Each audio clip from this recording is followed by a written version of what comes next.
Welcome to the Heavy Spoilers Show. I'm your host Paul, and this video we're breaking down what's in the box. What's in the box? Pain. Seven is one of my favourite films ever, and to my mind it's David Finchers' best. Though Fight Club and Gone Girl are phenomenal films, I've always just been fascinated with the style here. There's so much going on here on a psychological level and lots of things that we need to unpack. John Doe is even hidden in a scene, and there's lots of things to uncover. So join me as we break down the movie and talk about all the hidden details in it. If you enjoy it, please hit the thumbs up and make sure you subscribe for videos like this every week. With that out of the way, huge thank you for clicking this. Now let's get into Seven. Okay, so if you've been following these breakdowns for a while, you'll know rain in films is something we often touch upon. Films like Blade Runner, The Batman, and even Alien Romulus, they all use rain in a symbolic way. Typically, it represents the oppressive nature of somewhere with a beating down on the characters. In Seven, it's no different, with rain being constant throughout. However, the seventh day has the sun coming out, which is when we learn what's going on. It not only showcases the truth being revealed, but also how John Doe's reign is over. Shoutouts to Edward Doomington on Reddit for pointing out that this also mirrors Dante's Inferno. The sun coming out happens at the end of the Divine Comedy, which is a book that Somerset checks out at the library. In it, we follow Dante and Virgil as they travel through the 9 circles of hell. These can be seen in the photocopy Somerset makes, which gets some attention later on. Taking place over the space of a week, the pair eventually climb out of hell into clear skies. In the story, this culminates with Dante coming across Satan and having to deal with the sins that he's committed. This of course plays into Doe, with him being an incredible villain that commits crimes along the 7 deadly sins. Played by Kevin Spacey, pre-controversy, it was the second time that year he played an iconic villain. The other was Kaiser Soze in The Usual Suspects, which won him the Oscar for Best Supporting Actor. That film gets better on a second watch as you start to piece together the clues. Seven is no different, and throughout the movie there's some points where he appears hidden in a scene. The first of these is pointed out by the characters when Brad Pitt's Mills figures out he's past him. Pausing the film as Mills hits the camera, you can see Spacey in disguise. However, when they're at Wild Bill's later on, you can also catch him hovering in the background. Initially, we see him limp up slowly to the window and then begin to look around. As the scene goes on, we get different angles and we then see him shimmy to the door. The figure watches the pair through the glass, and this is clearly Doe stalking the duo. As the police sirens set off, he turns the other way, and then as the pair walk out, we see him stand there and let them pass. It's such a creepy detail, and it makes the villain even scarier. Due to the ending, we also know that Doe was keeping a close eye on Tracy. If we jump to the credits at the start, we know Doe was studying pregnancy. If you look along the top line here, you can see the title says when you're pregnant. This is before Tracy even tells anyone, implying he may have gone through her trash. This introduction also shows him cutting off the end of his fingertips, which we later learn is why the police can't identify him. You're probably not going to believe this. We haven't found a fingerprint yet. He cuts the skin off the tips of his fingers. That's why we couldn't find one single usable print in his apartment. At the 4:39 mark, you can also see his fingers with the bandages from this. There is also the belief that Doe enters the diner at the 57:40 mark. There is a man who walks in with a cap that many have suspected is Spacey in disguise. I did do some digging and wasn't able to confirm this, but let me know below exactly what you think. Now, this could also explain how he knows that she's pregnant, as it's something she reveals in this moment. So it's sort of a pick your poison, and before the credits we get Morgan Freeman as Detective Somerset. As he's getting ready, you might notice there's a weird piece of paper with a rose on it. This is haphazardly cut out and placed on top of the character's handkerchief. What you might not know though is that this builds off the back of a scene that would open up the movie. Originally, Somerset was visiting a country house that he'd have plans of retiring to. Cutting out a piece of the wallpaper, he'd use a switchblade we see amongst his items. This would represent the life he wanted to retire to, but later on he lost it as he pulled out his gun. It would highlight the destruction of hope and how he'd never be able to truly have a happy ending. Now though, I couldn't find out why this scene was removed specifically. I put 2 and 2 together after reading the original scripts. The first had Somerset instead shooting Doe, with it being the first time he'd used his weapon to kill someone. The pair obviously talk about their guns in the movie, and Somerset reveals he's never fired his before. Never in my 34 years, knock wood.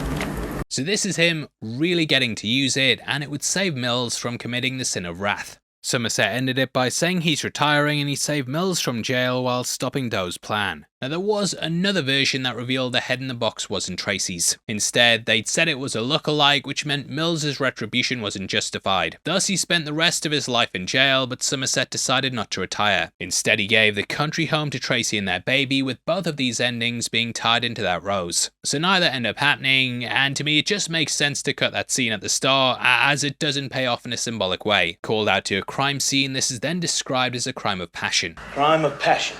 This is some amazing foreshadowing, as that's exactly what Mills does at the end. This is something that Pitt actually used to argue that Mills should be the one to kill Doe, and according to the wiki he said, Mills has got to shoot the killer in the end. He doesn't do the right thing, he does the thing of passion. This is what convinced Fincher and the writer, and in the end we got that incredible ending. Now it's in this scene that we get introduced to Mills, who's meeting Somerset for the first time. One thing you might instantly notice about the character is the guy's got some pretty wacky ties. Pitt actually did this on purpose because he wanted to show the guy didn't really have any style. He's sort of always rough and ready, which is something we get more of later on. I'm just gonna get another beer.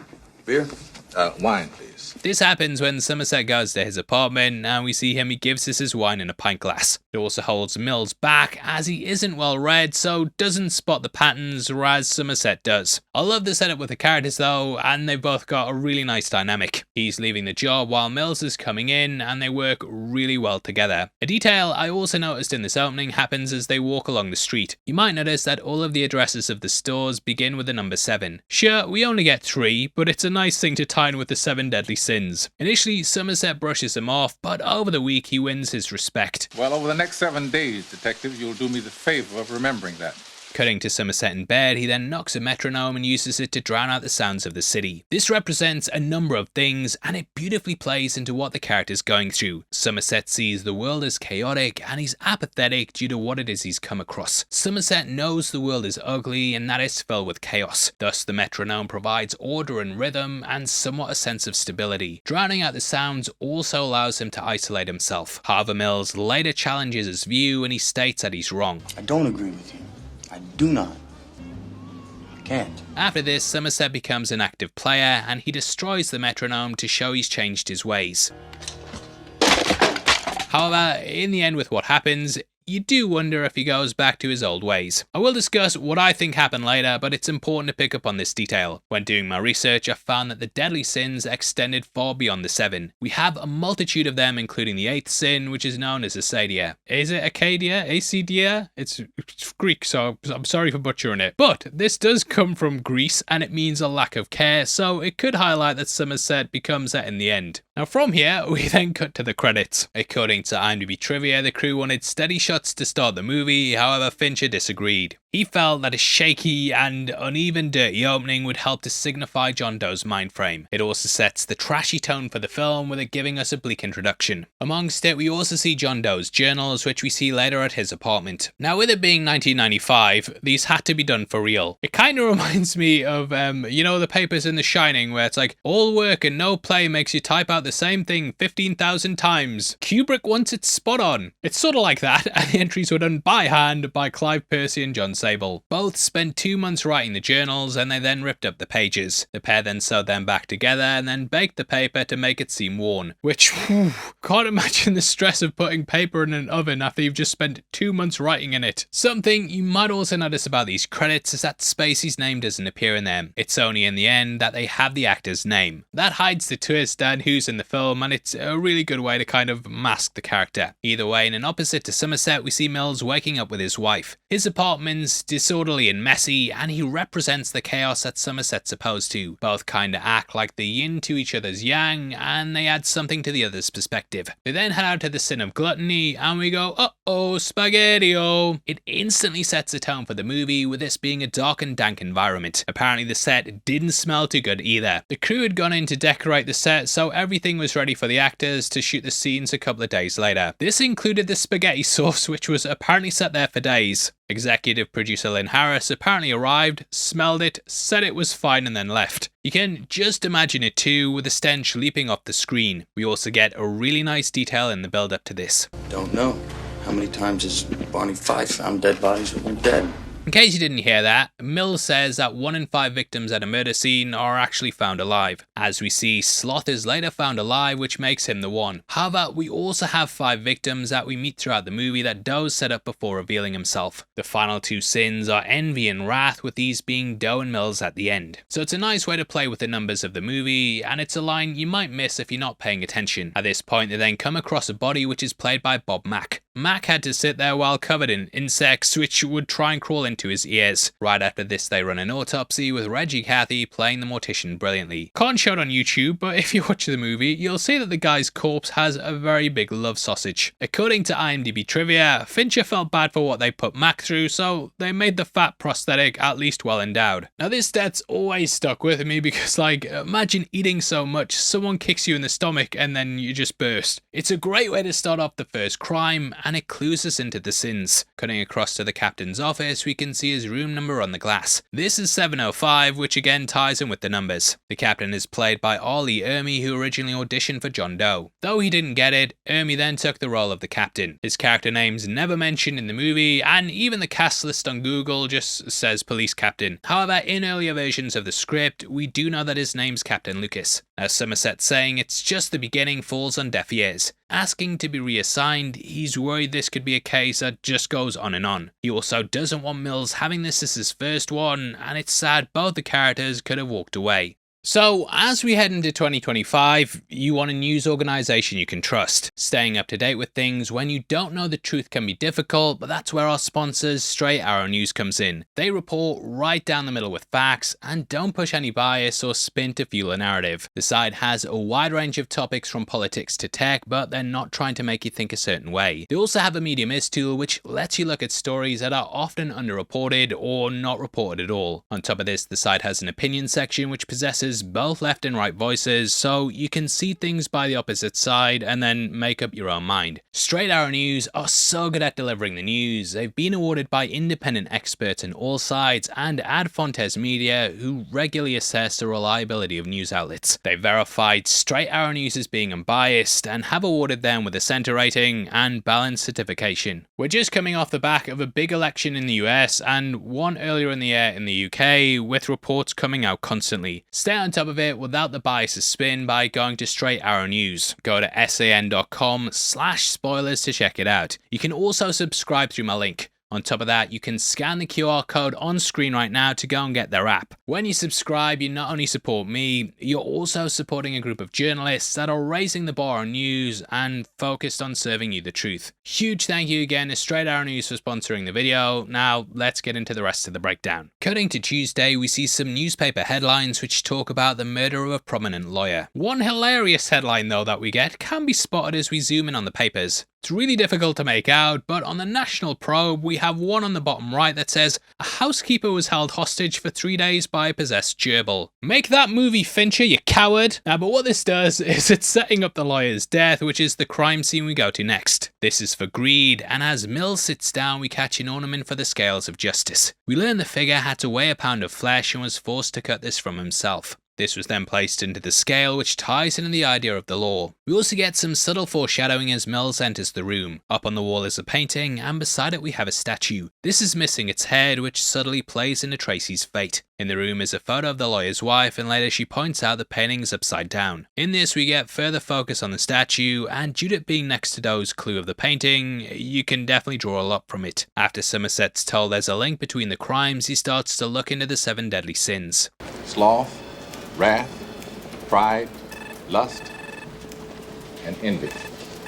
Now, pay close attention to what happens there because it shows Fincher's brilliance. Somerset looks directly at Mills as he says envy. In the end, Mills gets tied up with envy, so it's a great way to paint out what's to come. Beyond that though, we also have the paper creating a box-like structure that's then put over his head. This then ends up covering it completely, which is an amazing way to foreshadow what's to come. Still refusing to work on the case, we then cut to Somerset throwing a knife into a dartboard. Later on, we see him doing this again, and I love how you can catch the marks for where he missed. Going to the library, he then looks through a book on the sins. In some further foreshadowing of what's to come, we see him flicking through the pages and get an image of a figure that's been beheaded. This is then coupled by a further drawing later in the book where the same figure holds their head in their hands. It all sets up what's to come, and both are some of the best details in the movie. Taking Somerset's desk the next day, Tracy then invites him to dinner over the phone. At his apartment, we watch as Tracy closes the door and can see they're in room 5A. The fifth deadly sin is wrath, which is what Mills embodies at the end. Also, as he walks in, he cuddles his dogs, and I love how you can see newspaper on the floor. Anyone who's puppy trained at a new place, you know exactly what that's for, and they're of course also decorating. Inside, as Tracy and Somerset talk, we also see as she stands in the kitchen. The window through to it frames her in a box, which again could be setting up her fate. At the dinner table, we also see Somerset wrapping his hand in a napkin. I did wonder if this was playing to the injury that Mills later gets after chasing Doe. When Pitt was running over the cars in the rain though, he ended up slipping and putting his hand through a windshield. Now that was kind of a happy accident, as the script also had Mills busting up his knuckles. Thus he had to wear a bandage for a lot of the movie, but this luckily worked with the plot. You can also see how Tracy has them drinking from wine glasses, whereas Mills just gets a pint glass for it right after. I love how it takes Somerset a while to notice as well, because he's so absorbed in the investigation. In the next scene, we see Tracy waking up in bed with a focus on her head. Eyes closed, this is likely how she looked in the box. Putting on my film analysis hat that makes me look like a twat, you might notice that the character is often portrayed like this in the film. Her first appearance is a close-up of her, which has her partially obscured by Mills's arm. This may be Fincher wanting us to draw attention to it, so we read into it a lot when we get the box scene. We never actually see her head inside the box, and instead it's all in the editing to make us believe we've seen it. In the scene, Fincher splices in a single shot of Tracy during the reveal, which subliminally influences us to paint the picture of a severed head into our minds. Frames and inserts like this are something the director would later use heavily in Fight Club, so it's nice he started with them here before using them more in that masterpiece. Take this off, and wives are also a big part of the film, and they then travel out to the lawyers, who points out the painting is upside down. They take it down, and in a one shot that takes over a minute, we see them examining it. Hard not to just stare at the headless statue the entire time. And hey Fincher, you're a bloody genius. Dusting for prints, they then discover the message "help me" and take it to the lab. Here we meet a technician who's played by Morgan's son Alfonso. Mills also says, My dog made me do it.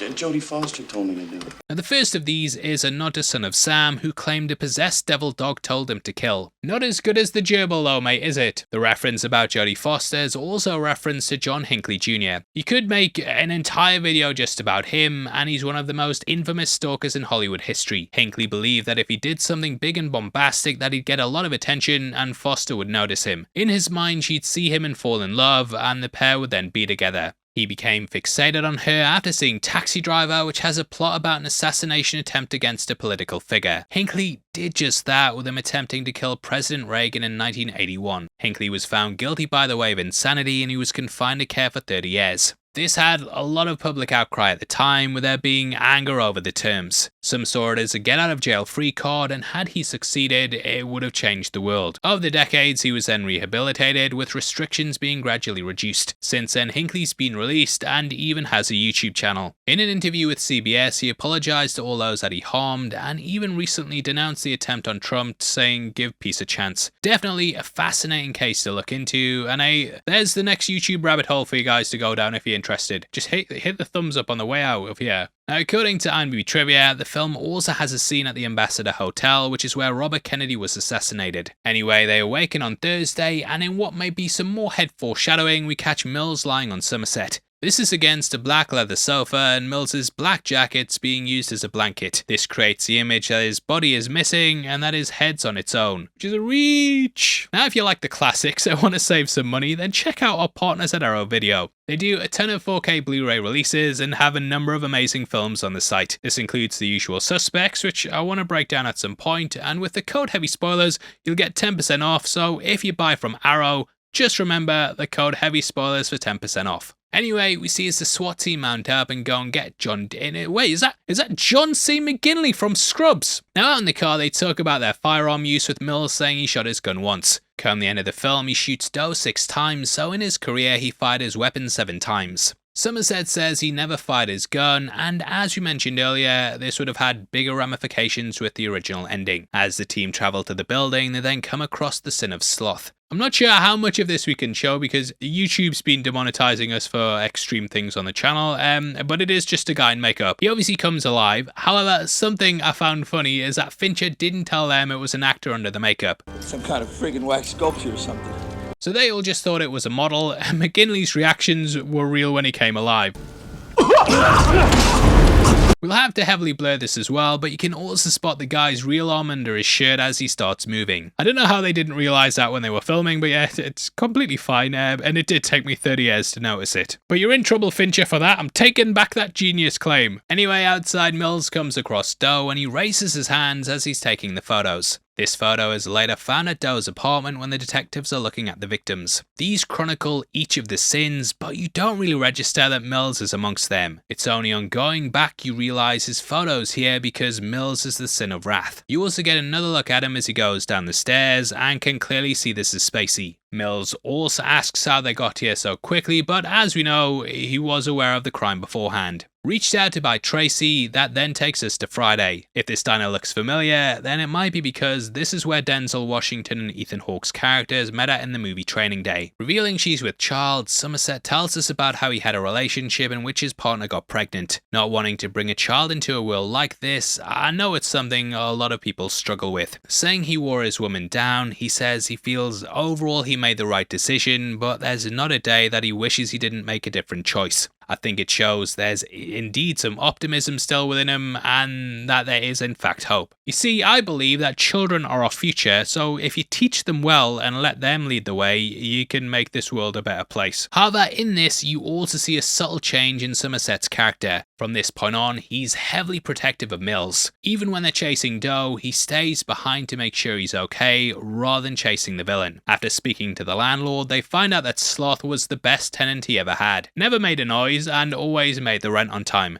It highlights how long Doe's been planning this and how determined he is to carry out his plan. Reading his note, we see this says, "Long is the way and hard, that out of hell leads up to light." This is heavily attributed to Paradise Lost, which is a book they bring up later on. However, it actually comes from Virgil's The Aeneid, and it basically is about perseverance through evil. This ties into Somerset's mind state and how long and hard the road through despair's been. It also suggests that hope leads out into the light and that one must push through darkness. This all ties in the final line of the film and the mind state that Somerset gains.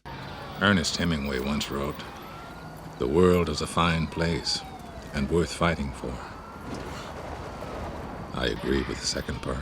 Though Somerset refused to bring a child into this world and has also seen darkness, he might also see what perseverance can do. In this scene with the note, he talks about how Doe's been working for a year and what kind of mind state that must take. Doe has been pushing through hell so he can finally go into the light. Again, it kind of plays into the rain in the movie and how it turns to sunshine on the last day. The way I interpret it is that Somerset realizes that if there's evil forces who achieve by pushing on, then the opposite must be true. It's worth fighting for the world because if the evil do it and win, then that means so can the good. After saying just because he's got a library card it doesn't mean he's Yoda, Somerset then goes to a contact. Realizing he's been referencing lots of books, they decide to use that to find him. I'm not sure exactly when it was revealed, but monitoring libraries was a practice carried out by the FBI. Obviously, you just check search histories these days, but it was a controversial technique. This was also used as a plot point in Mel Gibson's conspiracy theory, and it's something that the pair do here. My guy from Batman Begins and Memento comes in, with it being revealed he works for the Bureau. Certain books are then flagged and their records are then fed into a computer. In conspiracy theory, it was Catcher in the Rye, which Mark David Chapman sat and read after assassinating John Lennon. In the car, the pair also go through the list and mention the work of human bondage. That's by Somerset Maugham, with Morgan's character being a nod to him. The main character in the work also limps, which is something we see Doe's afflicted with,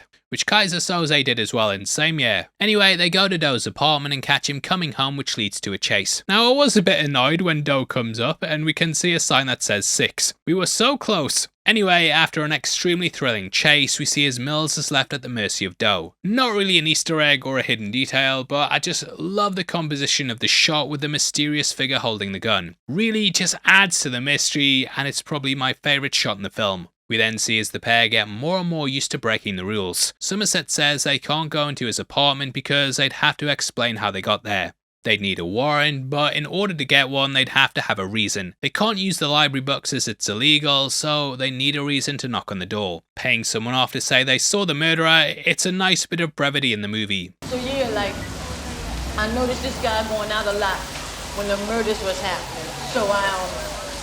So You called Detective Somerset, right? yeah, right. So I called the Somerset. detective. What it does though is show how the pair are slowly becoming more and more corrupted by the darkness of the world. Initially the pair start off sticking to the rules, but over time both have to break them. It starts off with the FBI thing, and the next thing they're breaking into apartments. It then escalates more and more to the point that Mills just ends up gunning down Doe. Even though his wife and unborn child have been killed, the rules state that he should still take him in. However, as an audience, we completely understand it. We get why Mills breaks into the apartment and knows sometimes the rules can be stupid. That's in the case of things like the insanity plea, which is something Doe even threatens them with. The rules can often work in favour of the bad guys, and had they not paid someone off, then Doe would have walked away because they'd not have had a warrant. We also completely get why he shot him in the end. It's difficult to imagine how anyone would react in that situation, but I think most of us would have probably done the same thing. At breaking point at least. So it really helps to add to this gritty feel, as though we want the world to be good, we know you have to break the rules. Inside the apartment, Somerset then comes across a drawer with lots of empty aspirin bottles. These are of course used to treat headaches, which is something Doe says he gets a lot of. But my head began to hurt from his banality.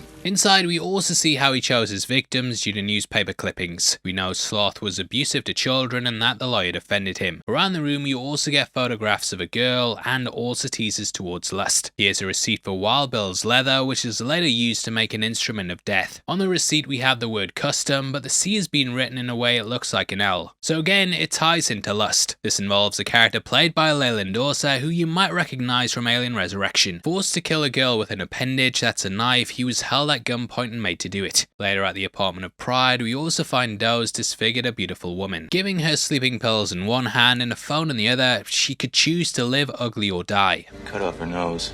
To spite her face. I do think that a lot of this was a precursor to Saw, not only in tone but also with the MO. Doe says his victims aren't innocent and that he's dealing out punishment, which is something Jigsaw does too. A lot of the victims do it to themselves, and though Doe puts them in that position, some have a choice not to do it. Lust could have said no, and Mills at the end had a choice as well. Doe then calls to express his admiration, and he says he's adjusting his schedule, and we of course later get the scene where he hands himself in. After Lust, the detectives then sit in a bar where they discuss their worldview. Mills asks Somerset how he got like this. It wasn't one thing, I can tell you that. Somerset explains how people just want to sit and eat cheeseburgers, which is fair enough. He says it's easier to lose yourself to drugs than to ask for help, it's easier to beat a child than to reason with them, and he basically explains how love takes effort. It ties into the path through hell note from before, but this ideal has made him apathetic too. Finally, Mills shakes it out of him, and the next day we see as Mills tells Tracy he loves her. This is the last time he'd get to see her, and it's gut-wrenching on a second watch. After going to Pride, Somerset then decides to stay on until they catch Doe. You won't have to wait long to retire, mate. Either way, we see they work at the 14th precinct, and I did wonder if this was because we have two main figures in 7 and double that's 14. To reach though, upon entering the precinct we also get this line. Your wife called before. Get yourself an answer machine. I do wonder if she was frantically ringing for her husband, aware that Doe was coming, or maybe John was trying to play a sick game with Mills. Either way, it lures the audience into a false sense of security, as we think she must be okay if she's making calls. Doe then comes in covered in blood in what's an incredibly unforgettable entrance. Describing him as a true John Doe, there's no records of him anywhere. Kinda also felt like he's playing off the Joker, who famously has no origin story. At the time though, Nicholson had just played Joker, who was called Jack Napier in the movie. It was Nolan who'd later hammer home they didn't know who the Joker was, so I do wonder if he also took inspiration from this. The scene in The Dark Knight at the station is done in a similar manner to this, and it's just something that crossed my mind when I was watching these moments. Now, along with those similarities, we also have an interrogation room and a character describing how there's no identifiable traits to him. So it's very Joker. After speaking to his lawyer, he's come forth with a deal from Doe. He says he has 2 more victims and he'll reveal who they are if they go along with him. It leads into the trap and the detectives are kinda strong-armed into it. He says if they don't accept, he'll plead insanity across the board. So again, it kinda plays into that stuff with Hinckley and how criticised those defences were. Shaving their chest so they can attach a wire, Mills mentions how the works constantly kept him from his wife. He also brought her up when discussing how Doe would get a cell with cable TV, which is something his wife doesn't even have. So it's hammering you over the head with that being what's coming, but I have to admit, I never picked up on it when I was first watching the movie. I think in your wildest dreams, your mind just doesn't go to that, even though they found the DNA of an unknown victim in his fingernails. There's obviously only like one other character in the movie, and the guy arrived at the station covered in blood. Still though, I don't think people would have put 2 and 2 together, and the ending definitely sticks with you. Now as they head out, we get some incredibly subtle imagery. As the 3 argue in the car, they often do shots where John's betrayed through the grating. This creates the impression of bars, which is something the characters can find to. However, who they also do this with is Mills, who's repeatedly shown through them. The only person who isn't shot like this is Somerset, and it's a subtle way to hint at what's to come. Mills will likely end up in jail, and Somerset's the only one who'll end up free. This also gives us 3 characters who have completely different views of the world. Doe says the world's so ugly that we see a deadly sin on every street corner, but we just tolerate it. He's kind of an extreme of Somerset, who sees the ugliness in absolutely everything. Whereas Somerset's apathetic though, he's seeking revenge on society and has completely lost his mind. Now the helicopter has to be cautious because of the cable lines. This is said to block communication, which means the characters can't radio each other. However, this also proved a nightmare for the film crew. They couldn't really send signals back and forth and had to work around the issues. Somerset also points out how there's a dead dog in the area. Now this also plays on one of the endings that the studio tried to push on Fincher. Scared how the final scene would be received, they tried to get him to rework it. Instead of having Tracy's head, they wanted the head of a dog, which, I don't know, I don't know how that plays in the plot unless John Wick's showing up. Doe also asks what time it is. What time is it?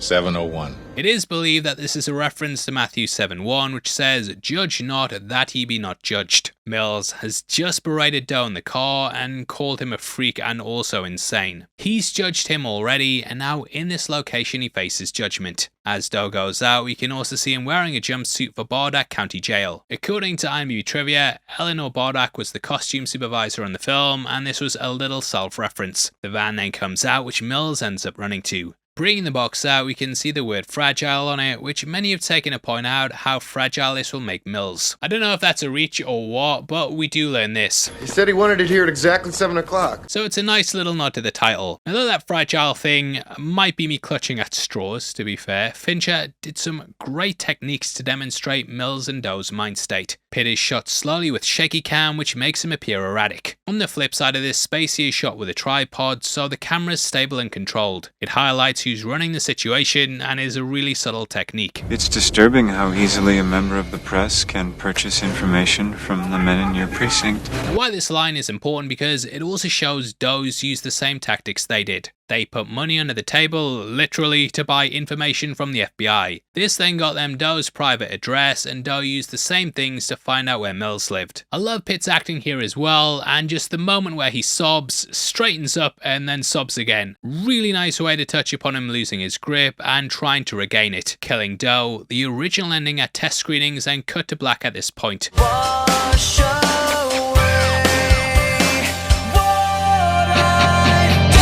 However, this didn't go over too well. Apparently at the focus group, Fincher overheard 3 women saying that whoever made that movie should be killed, which is pretty deep to hear. So they added in this coda where we put Pitt in the back of the police car. He's now switched places with Doe, and it's a breathtaking way to end the movie. Now, I don't know if Mills would have been convicted for this, as I think anyone would agree he wouldn't have been thinking straight. However, I do definitely think that they are implying here that Mills is going to be punished for the sin as well. As you mentioned, they rewrote the ending quite a lot due to the worries with the studio, and there was even a version available where Somerset went at Doe with a switchblade and then Mills shot him in the shoulder. Though he still killed Doe, we did get a jump forward in time of 2 weeks. Visited by the captain, we'd learned Mills would be in court the next day, but that they were going to go easy on him. Somerset also sent Mills a note saying, "You were right about everything. Sorry, that was so bad. However, though, that does still show a slightly happier ending than what we got. When asked where he'll be, Somerset then says, Around. Sorry.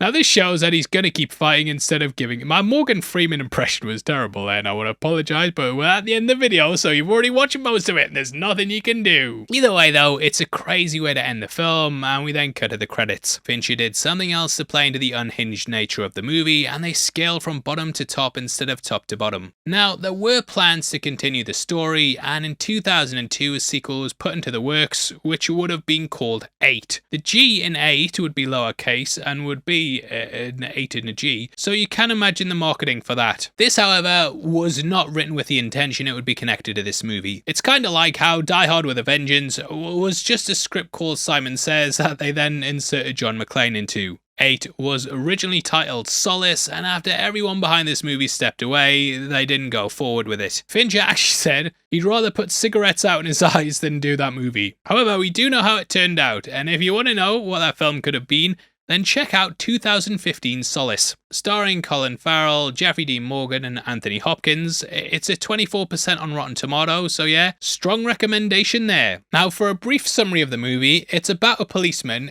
who uses a psychic to try and catch a serial killer. In the original working, it would have been revealed Somerset was the psychic, which is how he was so good at getting the clues here. To make things more stupid though, the serial killer was also revealed to be psychic as well. Tonally, I don't know if it would have fit into this world at all. Freeman would of course gone to play several cops like Somerset throughout the 90s and noughties, and in my headcanon, they're all the same person. I think those films though, they all pale in comparison to this, and 7 is rightly still being talked about today. And what I've done is going to be puzzled over and studied and followed forever.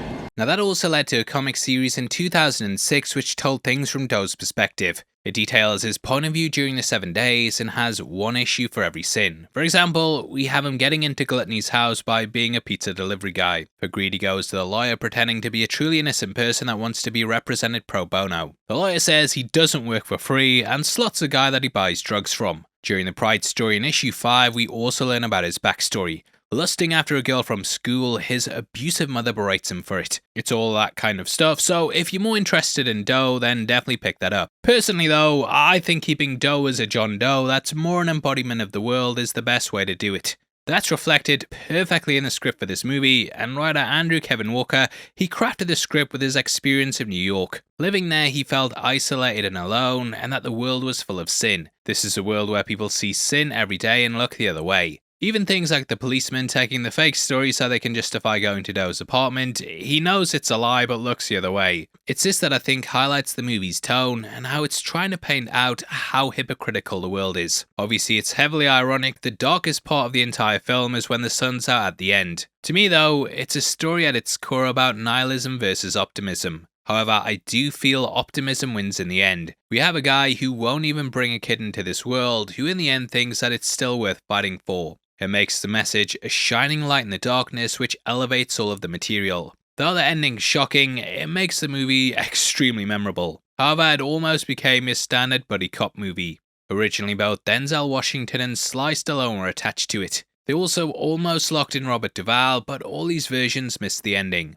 The studio accidentally sent the script to Fincher with that attached, and he refused to shoot it if it didn't include it. Fincher had been burned due to what happened on Alien 3, and he was happy just doing commercials and music videos, but something about this pulled him in. He said he wanted to make a movie that scarred its viewers, and I think that's something he definitely achieved. This is a film that pushes the envelope, and it played into our serial killer fascination in the 90s. I watched so many documentaries on them, but 7 always felt like it was the perfect embodiment of what our fascination was. However, it also highlights the opposite. Though there's darkness, I also feel that the beauty and art can be appreciated here too. The shots are incredible, and the Now Playing podcast pointed out that even the tins of super gluttonies are like an Andy Warhol piece. They said art can be everywhere you look, and this film highlights the beauty in the darkness. Gwyneth Paltrow's like a ray of sunshine, and though what happens is horrible, it's still worth fighting for. So that's why I think 7's incredible, and one of, if not Fincher's best. And I hope you've enjoyed us going through it too. This is a film I've loved going back to with the set of skills I've acquired over the last couple of years that involve me overanalyzing movies. I love this film though, and its influence can be felt in so many films I love, like The Batman. Even though I've tried to be as thorough as possible though, I also know for a fact I'll have missed a lot as well. So I'd love to hear your thoughts below, and also what you thought of the movie. Did you know as well that members of the channel also get videos like this earlier than anybody else? For just 99 cents or 99 pence a month, you'll get at least one video a week before anybody else. For less than $12 a year, it all goes towards helping out the channel, and huge thank you to everyone who signed up. We really appreciate it. Now if you want something else to watch, then check out our breakdown of Silence of the Lambs. It has a ton of hidden details in it just like this, and it'll make you view the crime classic in a completely brand new light. Hope you guys enjoy it, and with that out of the way, huge thank you for sticking through the video. I've been your host Paul, you've been the best, and I'll see you next time. You take care, peace.